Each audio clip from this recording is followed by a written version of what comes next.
கார்த்திக்கும் சிந்துவும் சந்தோஷமாக வாழ்ந்து வந்தனர்.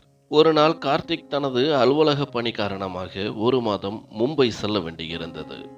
அப்போது அவன் சிந்துவையும் தன்னுடன் வருமாறு அழைத்தான். சிந்து, நீ என்னோடு வா.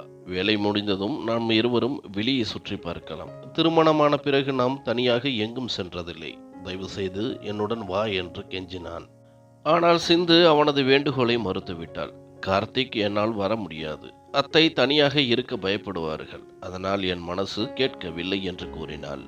கார்த்திக்கும் கோபமடைந்தான். நீ எப்போதும் உன் அத்தை பற்றியே பேசுகிறாய். நான் இவ்வளவு ஆசையாக அழைக்கிறேன். என்னை பற்றி உனக்கு கவலையே இல்லையா என்று கேட்டான். சிந்து அவனை அணைத்து கொண்டு, இல்லை கார்த்திக், அடுத்த முறை நான் நிச்சயமாக வருவேன். இந்த முறை மட்டும் என்னை மன்னித்து விடு என்று அன்புடன் கூறினாள். கார்த்திக்கும் தனது கோபத்தை மறந்து சிரித்தான். கார்த்திக் மும்பை சென்றதும் சிந்து மிகவும் சோகமாக உணர்ந்தாள்.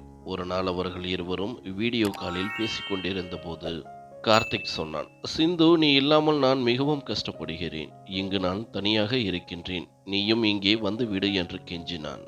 சிந்து புன்னகையுடன், கார்த்திக், இன்னும் சில நாட்கள் தானே, நீ வந்ததும் நாம் இருவரும் நிறைய இடங்களுக்கு செல்லலாம் என்று சொன்னாள்.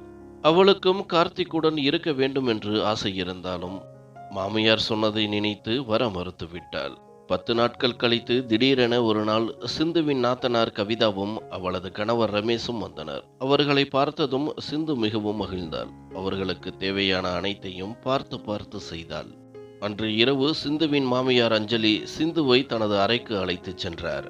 சிந்து, நாங்கள் அனைவரும் சிம்லா செல்கிறோம். திரும்ப வர 10 நாட்கள் ஆகும் என்றார். அதை கேட்டதும் சிந்து மிகவும் மகிழ்ச்சியடைந்தாள். ஓ, சிம்லாவா?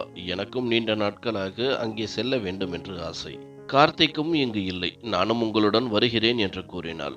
அஞ்சலி, இல்லை சிந்து, நீ வர வேண்டாம். கவிதா, அவளது கணவர், நானும் உன் மாமனாரும் மட்டுமே செல்கிறோம். நீ இங்கேயே இருந்து வீட்டை பார்த்துக்கொள் என்றார். சிந்துவுக்கு அதிர்ச்சியாக இருந்தது. என்ன சொல்கிறீர்கள் அத்தை? கார்த்திக் என்னை கூட மும்பை வர சொன்னபோது என்னை விட்டுவிட்டு போகிறாயா என்று சொன்னீர்கள். ஆனால் இப்பொழுது என்னை தனியாக இருக்க சொல்கிறீர்களா? எனக்கு தனியாக இருக்க பயமாக இருக்கும். வீட்டில் நான் மட்டும் தனியாக எப்படி இருக்க முடியும் என்று கேட்டாள். அஞ்சலி சொன்னார், சிந்து, ஒரு வீடு என்றால் அங்கு ஆட்கள் இருக்க வேண்டும். நீதானே இந்த வீட்டின் மகாலட்சுமி. உன்னை நான் கார்த்திக்குடன் செல்லக்கூடாது என்று சொன்னது நீ இருந்தால்தான் வீட்டை பார்த்து கொள்ள முடியும் என்பதற்காகத்தான். இவ்வளவு பெரிய வீட்டை நாம் சும்மா பூட்டிவிட்டு செல்ல முடியாது.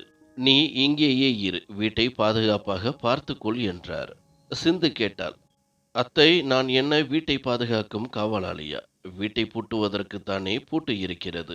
எனது அம்மா வீட்டிலும் கூட வெளியே செல்லும் பொழுது பூட்டிவிட்டுத்தான் செல்வார்கள். நான் ஏன் வீட்டை பார்த்து கொள்ள இங்கு இருக்க வேண்டும்? எனக்கும் உங்களுடன் வெளியே செல்ல ஆசை இருக்காதா என்று கேட்டு அழத் தொடங்கினாள். அஞ்சலி, எல்லாம் சரி, ஆனால் இந்த வீட்டை பூட்ட முடியாது. நீ இங்கே இருந்துதான் ஆக வேண்டும் என்றார். சிந்து, கவிதா தனது வீட்டை பூட்டிவிட்டு தானே இங்கு வந்திருக்கின்றாள். அவள் வீட்டில் யார் இருக்கிறார்கள்? அப்படியானால் அவளும் தனது வீட்டை விட்டு இங்கே வரக்கூடாதே என்று கேட்டாள். இந்த கேள்விக்கு அஞ்சலியால் பதில் சொல்ல முடியவில்லை. சிந்துவின் மனம் மிகவும் உடைந்து போனது. மாமியார் சொன்னதை நம்பி அவள் கார்த்திக்குடன் செல்லவில்லை. ஆனால் இப்பொழுது அதே மாமியார் தன்னை தனியாக இருக்க சொல்வதை நினைத்து அவளுக்கு வருத்தமாக இருந்தது. இப்போது எனக்கு எங்கும் சொல்ல விருப்பமில்லை. ஆனால் நான் எங்கு தனியாகவும் இருக்க முடியாது என்று அழத் தொடங்கினாள். அப்போது அவளது மாமனார் ராமன் உள்ளே வந்தார். சிந்து, உன் மாமியார் சொல்வதை விட்டுவிடு. நீயும் எங்களுடன் வா. நான் உன்னை தனியாக விட்டுவிட்டு போக மாட்டேன் என்று சொன்னார். ஆனால் சிந்து, இல்லை மாமா, அவர்களுக்கு மனம் இல்லை. என்னால் யாருக்கும் கஷ்டம் கொடுக்க முடியாது என்று சொன்னாள். ராமன் யோசித்தவாறே, சரி, நீ எங்களுடன் வர வேண்டாம். நான் உனக்கு ஒரு டிக்கெட் போட்டு தருகிறேன். நீ உன் கணவர் கார்த்திக்குடன் மும்பை செல். நீ அவனை விட்டுவிட்டு இருப்பது தவறு என்று இப்போது புரிகிறதா? அவனோடு மகிழ்ச்சியாக இரு. இங்கு தனியாக இருக்காதே என்று சொன்னார். சிந்துவுக்கு சிறிது நிம்மதியாக இருந்தது. சரி மாமா, நான் கார்த்திக்கிடம் செல்கிறேன் என்று சொன்னாள். அஞ்சலிக்கு இது பிடிக்கவில்லை. ஆனால் தனது கணவர் சொன்னதால் எதுவும் பேச முடியாமல் இருந்தார். அன்று மாலை சிந்து மும்பைக்கு புறப்பட்டு சென்றாள். கார்த்திக் அவளை பார்த்ததும் மிகவும் மகிழ்ச்சி அடைந்தான். கடைசியில் உனக்காக நீ கொஞ்சம் யோசிக்க தொடங்கிவிட்டாய் என்று சொன்னான். அதன் பிறகு அஞ்சலியும் அவரது கணவரும் மகளும் குடும்பத்தினருடன் சிம்லாவுக்கு புறப்பட்டு சென்றனர். இங்கே சிந்து கார்த்திக்குடன் மகிழ்ச்சியாக இருந்தாள். தனியாக வீட்டில் இருக்க வேண்டியது இல்லை என்று நினைத்து அவளுக்கு மிகவும் நிம்மதியாக இருந்தது. நண்பர்களே, குடும்பத்துக்காக யோசிப்பது நல்லது. ஆனால் குடும்பத்தினர் உங்களுக்காக யோசிக்கவில்லை என்றால், உங்களுக்காக நீங்கள் கொஞ்சம் யோசிப்பது சுயநலம் ஆகாது. ஒரு வீட்டை பாதுகாக்க அந்த வீட்டின் மருமகளையோ அல்லது வேறு யாரையோ தனியாக விட்டுவிட்டு செல்ல முடியுமா? உங்கள் கருத்துக்களை கீழே தெரிவியுங்கள். நன்றி.